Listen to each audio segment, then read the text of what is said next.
പ്രിയ സഹോദരങ്ങളെ, നാം നമ്മുടെ വിശ്വാസത്തെ പുതുക്കിക്കൊണ്ടിരിക്കണം. അതായത് നമ്മുടെ വിശ്വാസം, അതായത് അള്ളാഹുവിലുള്ള ഈമാൻ, അതിന് കയറ്റയിറക്കങ്ങൾ സംഭവിച്ചു കൊണ്ടിരിക്കും. ചിലപ്പോൾ അത് ഉയർന്നു നിൽക്കും, ചിലപ്പോൾ അത് താഴ്ന്നു നിൽക്കും, അല്ലേ? ഓരോ സാഹചര്യങ്ങൾ വരുമ്പോൾ, സന്ദർഭങ്ങൾ വരുമ്പോൾ ചിലപ്പോൾ അതിൽ ഇളക്കം തട്ടും, ഇടർച്ച സംഭവിക്കും. അപ്പോൾ അങ്ങനെയുള്ള അവസരങ്ങളിൽ നമ്മുടെ ഈമാനിനെ നമ്മളിങ്ങനെ പുനഃപരിശോധിച്ചു കൊണ്ടിരിക്കണം. അപ്പോൾ ഇത് താഴുന്നുണ്ടെങ്കിൽ അതിനെ ഉയർത്താനായിട്ട് നമ്മൾ ശ്രമിച്ചു കൊണ്ടിരിക്കണം. അതുതന്നെയാണ് റസൂലുള്ളാഹി സ്വല്ലല്ലാഹു അലൈഹി വസല്ലമ പറഞ്ഞിട്ടുള്ളത്. അതായത് നിങ്ങൾ വിശ്വാസം പുതുക്കുക. അപ്പോൾ സഹാബാക്കൾ തിരിച്ചു ചോദിച്ചു, അള്ളാഹുവിൻ്റെ റസൂലേ, ഞങ്ങൾ എങ്ങനെയാണ് ഞങ്ങളുടെ വിശ്വാസം പുതുക്കുക? അപ്പോൾ തങ്ങൾ മറുപടി പറഞ്ഞു, ലാ ഇലാഹ ഇല്ലല്ലാഹ് എന്നത് ധാരാളമായി നിങ്ങൾ പറയുക. അതായത് ലാ ഇലാഹ ഇല്ലല്ലാഹ് എന്ന കലിമത്തു തൗഹീദിൻ്റെ വചനം ധാരാളമായി ഉരുവിടുന്നതിലൂടെ വിശ്വാസത്തിനെ പുതുക്കിയെടുക്കാൻ സാധിക്കുമെന്നാണ് റസൂലുള്ളാഹി സ്വല്ലല്ലാഹു അലൈഹി വസല്ലമ പറഞ്ഞിട്ടുള്ളത്. അതായത് നമ്മൾ ലാ ഇലാഹ ഇല്ലല്ലാഹ് എന്ന വചനം, പരിശുദ്ധമായ വചനം, അത് അധികരിപ്പിക്കണം.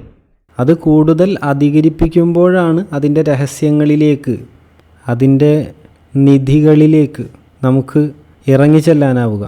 അതിൻ്റെ ചൈതന്യം യഥാവിധി നമ്മുടെ ഹൃദയങ്ങളിൽ പ്രകടമാകണമെങ്കിൽ നാം ദിക്റിനെ, ലാ ഇലാഹ ഇല്ലല്ലാഹ് എന്ന വചനത്തെ അധികരിപ്പിക്കുകയും അതിനെക്കുറിച്ച് ചിന്തിക്കുകയും അതിൻ്റെ സാരങ്ങളിലേക്ക് ആഴ്ന്നിറങ്ങുകയും ചെയ്യണം.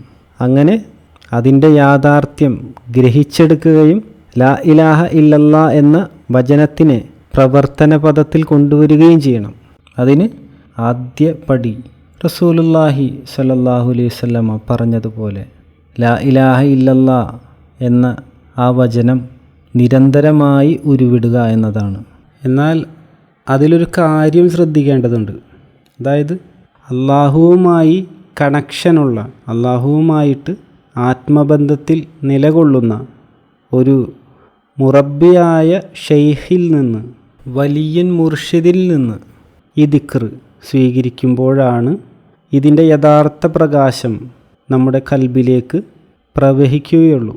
അള്ളാഹുവുമായിട്ട് ഒരു കണക്ഷൻ നമുക്കുണ്ടാകണമെങ്കിൽ അള്ളാഹുവുമായിട്ട് കണക്ഷൻ ഉള്ളവരാരോ അവരുമായിട്ട് നമ്മളൊരു കണക്ഷനിലാകണം, ആത്മബന്ധത്തിൽ ആകണം. എന്നിട്ട് അവരിൽ നിന്ന് നമ്മൾ ദിക്റുകൾ സ്വീകരിക്കണം.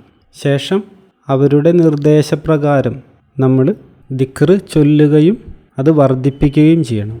അത് കൃത്യമായിട്ട് ഒരാളിൽ നടന്നാൽ അവന് ലാ ഇലാഹ ഇല്ലല്ലാഹ് എന്ന വചനത്തിൻ്റെ യാഥാർത്ഥ്യ തലങ്ങളിലേക്ക്, അനുഭവ തലങ്ങളിലേക്ക് ആത്മീയമായി സഞ്ചരിക്കാൻ സാധിക്കും. അടിസ്ഥാനപരമായിട്ട് നോക്കിയാൽ ലാ ഇലാഹ ഇല്ലല്ലാഹ് എന്ന കലിമത്തു തൗഹീദ് 4 വ്യത്യസ്ത അനുഭവതലങ്ങളിൽ നമുക്ക് തിരിച്ചറിയാൻ സാധിച്ചേക്കും. ഏതൊക്കെയാണവ? ആ 4 തലങ്ങൾ: ലാ മഅബൂദ ഇല്ലല്ലാഹ്, ലാ മഖ്സൂദ ഇല്ലല്ലാഹ്, ലാ മഷ്ഹൂദ ഇല്ലല്ലാഹ്, ലാ മൗജൂദ ഇല്ലല്ലാഹ്. ഇതാണ് ആ 4 അനുഭവ അർത്ഥതലങ്ങൾ. കൂടുതൽ ആഴത്തിൽ വിശദീകരിച്ചാൽ ഇനിയുമുണ്ട്. എങ്കിലും ബേസിക്കലി, അടിസ്ഥാനപരമായിട്ട് ഈ 4 തലങ്ങൾ വിശദീകരിക്കാം. ഒന്നാമതായി ലാ മഅബൂദ ഇല്ലല്ലാഹ്, അതായത് സാധാരണക്കാരുടെ തലം, സാധാരണ വിശ്വാസികളുടെ അനുഭവതലം.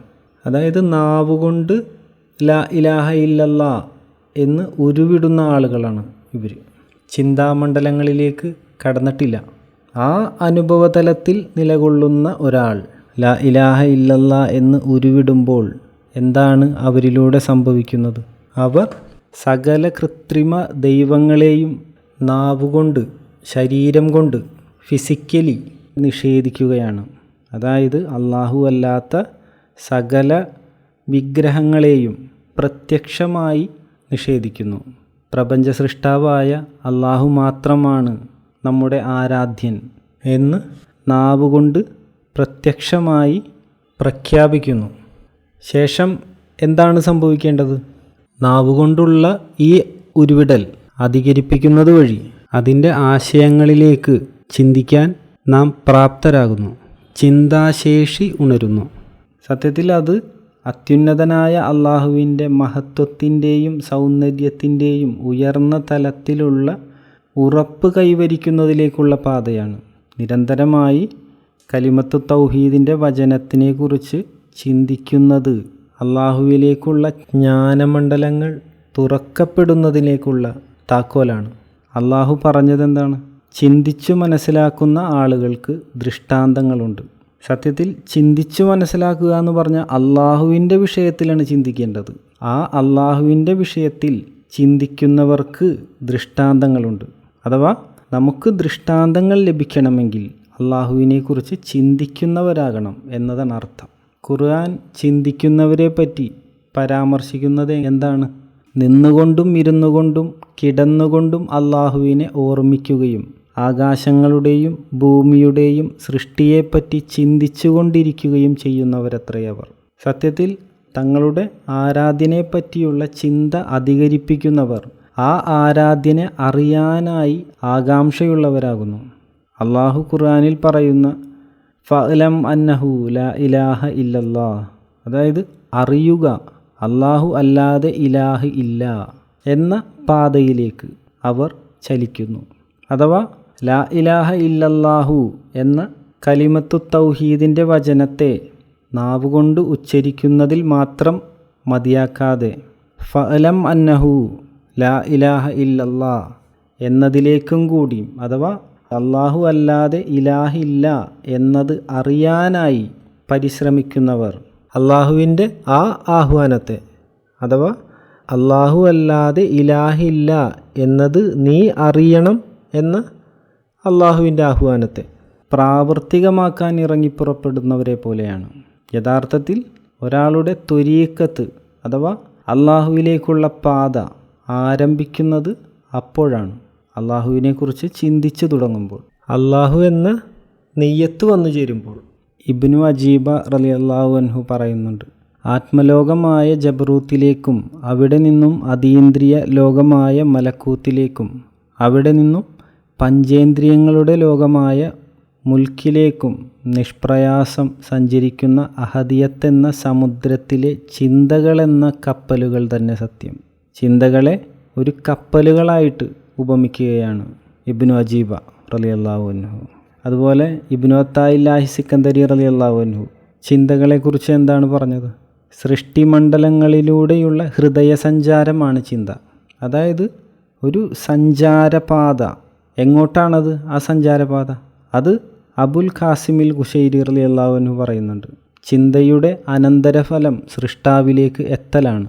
അഥവാ അള്ളാഹുവിലേക്കുള്ള ആത്മീയപാതയുടെ സഞ്ചാരപാതയുടെ തുടക്കം ചിന്തയാണ്.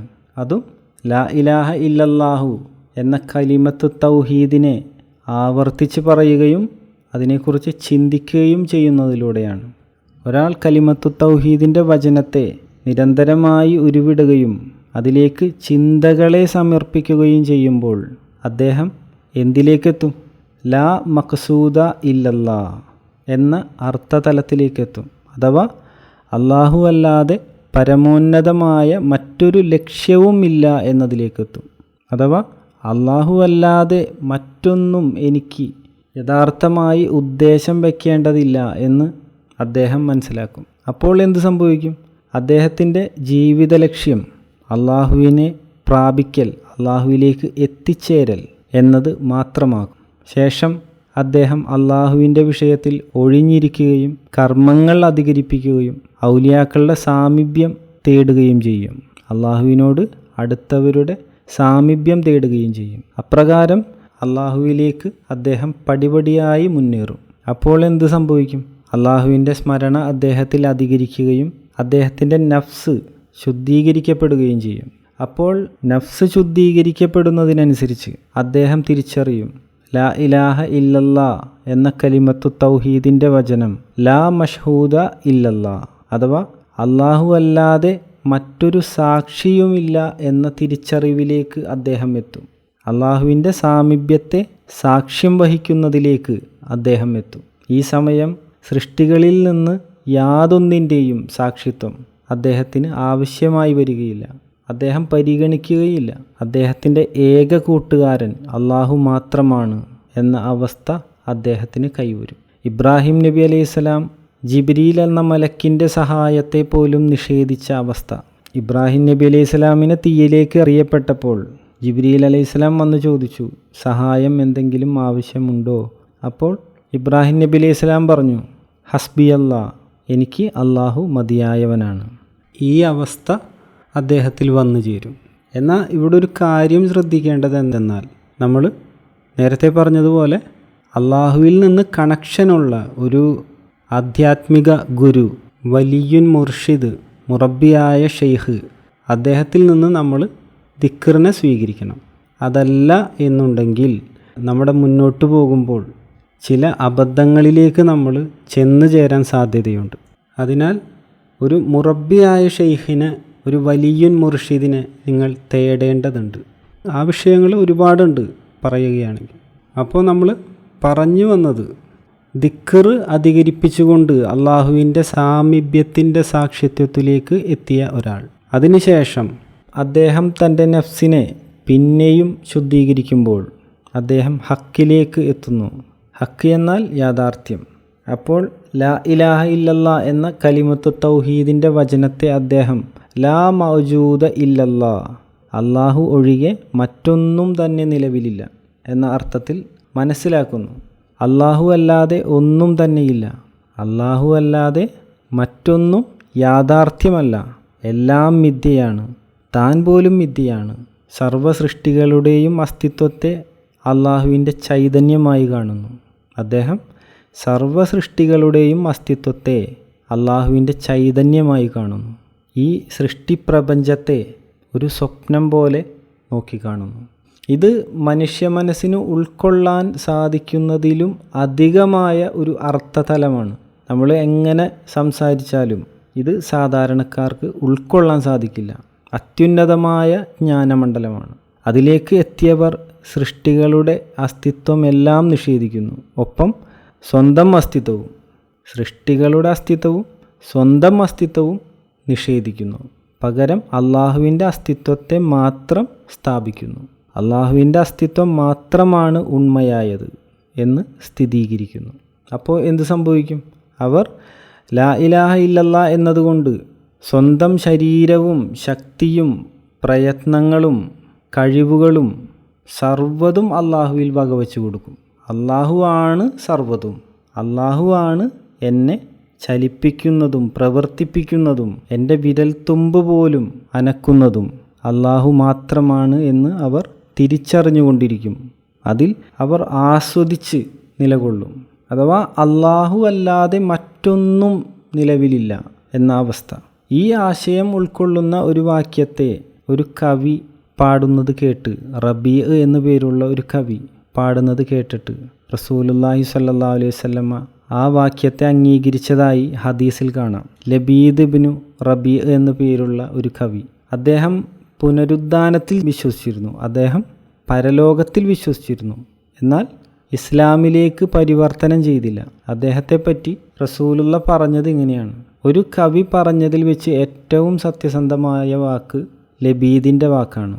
അള്ളാഹു ഒഴികെ മറ്റെല്ലാം മിഥ്യയാണ്. ഇത് സ്വഹീഹുൽ ബുഖാരി രേഖപ്പെടുത്തിയ ഹദീസാണ്. അഥവാ അള്ളാഹുവാണ് സത്യമായിട്ടുള്ളവൻ, അള്ളാഹുവാണ് ഹക്ക്. അത് ഖുർആനിലുണ്ട്, അള്ളാഹു ഹുവൽ ഹക്ക്.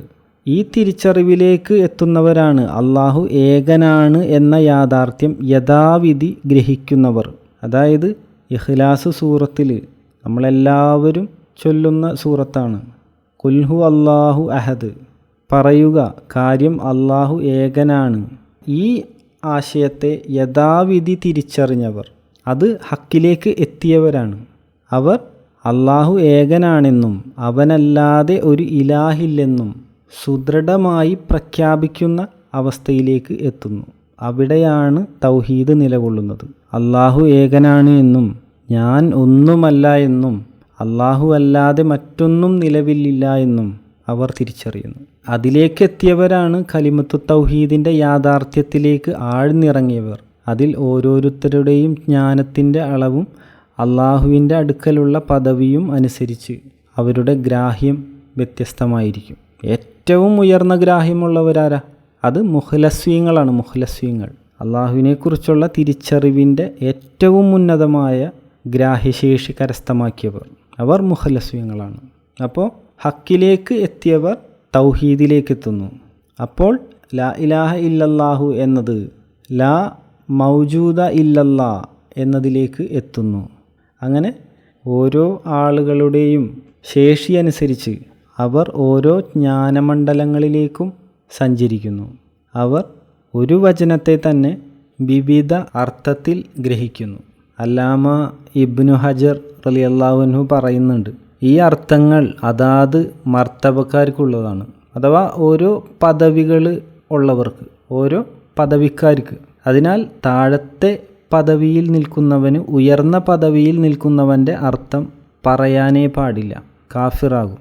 കാരണം അവന് സാക്ഷാൽ ഉദ്ദേശം, ആ വചനത്തിൻ്റെ യഥാർത്ഥ ഉദ്ദേശം ഗ്രഹിക്കാൻ സാധിക്കില്ല. അതനുഭവിച്ചവർക്കേ മനസ്സിലാകൂ. അതായത് സത്യമായ വാക്ക് പറഞ്ഞില്ലെങ്കിൽ, അനുഭവിച്ചറിഞ്ഞ വാക്ക് പറഞ്ഞില്ലെങ്കിൽ, വേറൊരു മർത്തബയിലുള്ളവരുടെ വാക്ക് നമ്മൾ അനുകരിച്ച് പറഞ്ഞാൽ നമ്മൾ കാഫിറായി പോകും. അതായത് പാത്രം അറിഞ്ഞു വിളമ്പിയില്ലെങ്കിൽ അപകടം സംഭവിക്കും എന്നതർത്ഥം. ചുരുക്കി പറഞ്ഞാൽ നാവുകൊണ്ട് ഉരുവിടുന്നവർ, നാവുകൊണ്ട് ലാ ഇലാഹ ഇല്ലല്ലാ എന്ന കലിമത്തു തൗഹീദിനെ ഉരുവിടുന്നവർ യഥാവിധി ആ വചനത്തെ അറിഞ്ഞിട്ടല്ല ഉരുവിട്ടുകൊണ്ടിരിക്കുന്നത്. എന്നാൽ ഹക്കിലേക്ക് എത്തിയവരാണ് ആ വചനത്തെ ആഴത്തിൽ അറിഞ്ഞവർ. ഫഅലം അന്നഹു ലാ ഇലാഹ ഇല്ലല്ലാ എന്ന അള്ളാഹുവിൻ്റെ ആഹ്വാനത്തെ, അഥവാ അറിയുക അള്ളാഹു അല്ലാതെ ഇലാഹില്ല എന്ന്, ഈ ആഹ്വാനത്തെ പൂർത്തീകരിച്ചവർ ഹക്കിലേക്ക് എത്തിയവരാണ്. അപ്പോൾ ഒന്ന് ആലോചിച്ച് നോക്കൂ, ഒരു വാക്ക് തന്നെ വ്യത്യസ്ത അനുഭവ തലങ്ങളുള്ള വ്യത്യസ്ത ആളുകൾ പറയുമ്പോൾ അത് വ്യത്യസ്തമായി പ്രതിഫലിക്കുന്നു. ഓരോരുത്തരുടെയും വാക്ക് അവരവരുടെ സത്യസന്ധത അനുസരിച്ച് ഓരോ തലങ്ങളിലാണ്, സത്യസന്ധതയുടെ ഓരോ തലങ്ങളിലാണ്. നാം ഏത് അനുഭവ തലത്തിൽ നിന്നുകൊണ്ടാണ് ആ വാക്ക് ഉച്ചരിക്കുന്നത്, ഉരുവിടുന്നത്? ഒന്ന് ചിന്തിച്ചു നോക്ക്. തീയുടെ അടുത്ത് പോലും പോകാതെ തീയിനെക്കുറിച്ച് കേട്ടറിഞ്ഞവരും തീയിലേക്ക് നടന്ന് അടുത്തവരും, തീയുടെ അരികിൽ ചെന്ന് തീയിനെ നോക്കിക്കാണുന്നവനും തീയിലേക്ക് എടുത്തു ചാടിയവനും പറയുന്നത് ഒരേ വാക്കായിരിക്കും. എന്താണ് അവരെല്ലാവരും പറയുന്നത്? തീ സർവ്വ വസ്തുക്കളെയും കരിച്ചു കളയും.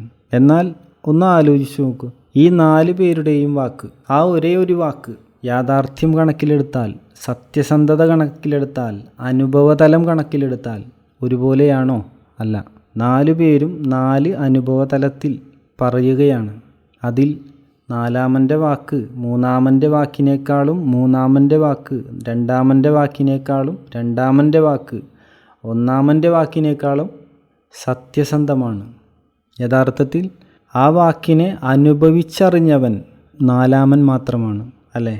അതുപോലെയാണ് അള്ളാഹുവിനെക്കുറിച്ച് കേട്ടറിഞ്ഞിട്ട്, ലാ ഇലാഹ ഇല്ലല്ലാ എന്ന വാക്ക് കേട്ടറിഞ്ഞിട്ട് വീട്ടിലിരിക്കുന്നവനും, അള്ളാഹുവിനെ അറിയാനായി ഇറങ്ങിപ്പുറപ്പെട്ടവനും, അള്ളാഹുവിനെ സാക്ഷ്യം വഹിക്കുന്നതിലേക്ക് എത്തപ്പെട്ടവനും, സർവ്വതും പരിത്യജിച്ച് അവനിലേക്ക് എടുത്തു ചാടിയവനും പറയുന്നത് ഒരേ വാക്കാണ്, ലാ ഇലാഹ ഇല്ലല്ലാ.